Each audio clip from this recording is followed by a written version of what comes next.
Bullies laugh at Overweight man, then he flips them both with one perfect move. The alley smelled of damp concrete and yesterday's rain. A narrow strip of urban decay where shadows clung to the walls like uninvited guests.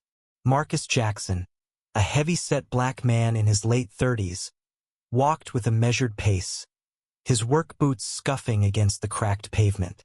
His broad shoulders carried the weight of a long day at the warehouse, but his eyes, deep, thoughtful, and tired, carried something heavier. He'd grown used to the stares, the whispers, the way people's gazes lingered on his size or his skin, but tonight, the air felt different, thicker, like the world was holding its breath, waiting for something to break. He heard them before he saw them, two voices, sharp and mocking, slicing through the quiet. "Yo, big man, you lost? This ain't the buffet line." The words came from a wiry guy leaning against a dumpster, his buddy snickering beside him. They were young, maybe mid-20s, with the kind of swagger that came from too much bravado and too little sense. Marcus didn't slow his pace. He'd heard worse. He'd been called every name under the sun, fat, black, worthless words meant to cut deep. But he'd learned long ago that words only hurt if you let them stick. "Keep walking, man," the second guy jeered, stepping into Marcus's path. He was taller, broader, with a scar across his cheek that gleamed under the streetlight. "What's a guy like you doing around here? Ain't nobody want you talking up space." The words dripped with venom, each syllable laced with the kind of hate that didn't need to say race to make itself clear.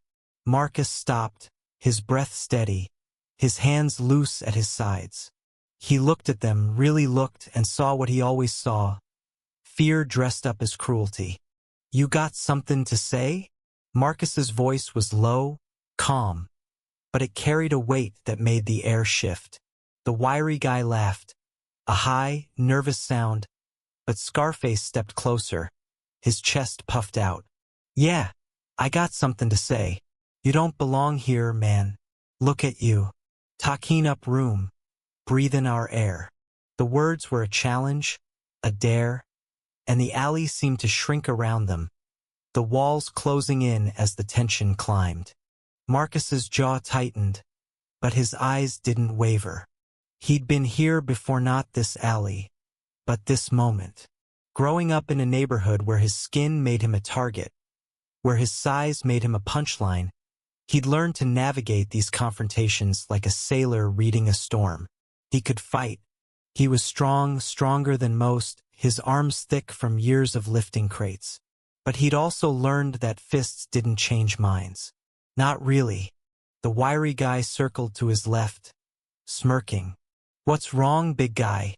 Scared? Gonna cry?" He mimed, wiping tears, his laugh echoing off the bricks.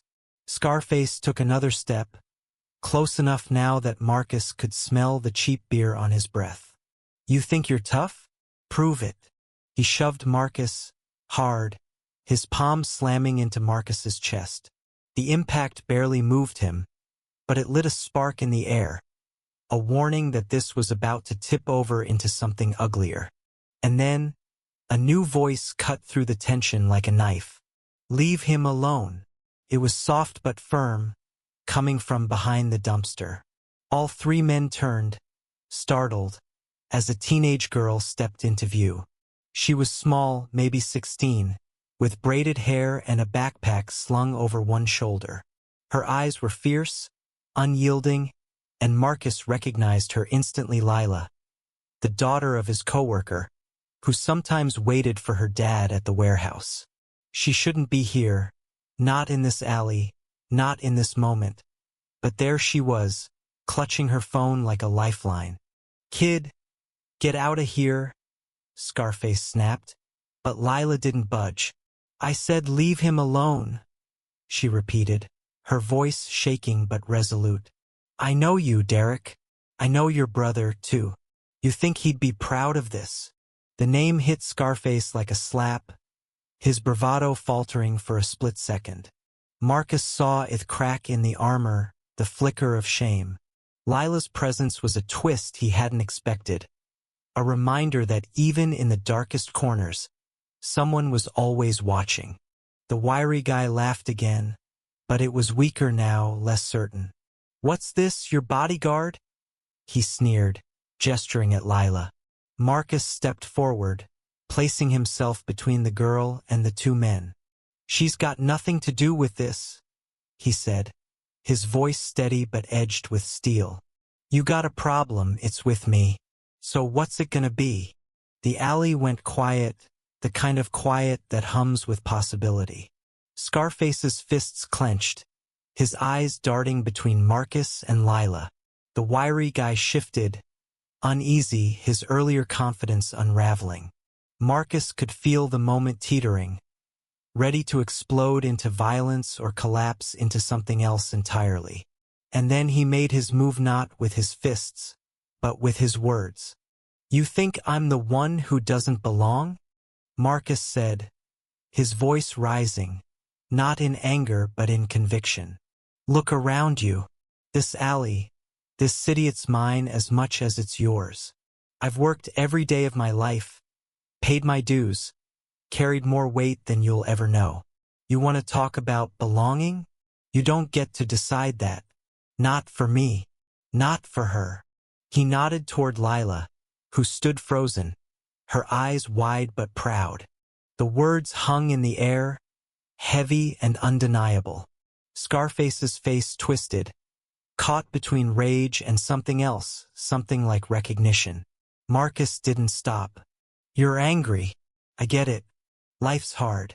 But you don't fix that by tearing someone else down. You want to prove something?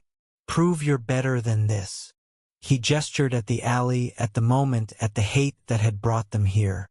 For a long moment, no one moved. Then Scarface let out a breath, his shoulders sagging. "Whatever, man," he muttered, stepping back. The wiry guy hesitated, then followed, his laughter gone. They turned and walked away, their footsteps fading into the night. Lila exhaled, her hands trembling as she shoved her phone into her pocket. "You okay, Mr. Jackson?" she asked, her voice small but steady. Marcus nodded, his heart still pounding. "Thanks to you," he said, offering her a small smile. "You didn't have to do that, Lila." She shrugged, her fierceness softening. "Yeah, I did. My dad says you're one of the good ones. I wasn't gonna let them mess with you." They walked out of the alley together, the tension draining away with each step. Marcus thought about the years he'd spent carrying the weight of other people's hate, the way it had shaped him, hardened him, but never broken him. Lila's courage, her unexpected stand, reminded him of something he'd almost forgotten. That kindness could be as powerful as cruelty, that one voice could shift the tide. As they reached the street, Marcus looked back at the alley, its shadows no longer menacing. He'd faced down worse than those two, and he'd do it again. But tonight, he hadn't just stood his ground, shown them what strength really looked like. Not in his size, not in his fists, but in his refusal to let hate define him. The world wasn't perfect, and neither was he. But in that moment, Marcus felt lighter, like he'd shed a piece of the weight he'd carried for so long. Lila walked beside him, her head high, and he knew she'd carry that moment with her, too. Sometimes all it took was one perfect move, not to win a fight, but to change a story. What do you think? Does standing up to hate always mean fighting? Or can words and courage be enough? Share your thoughts.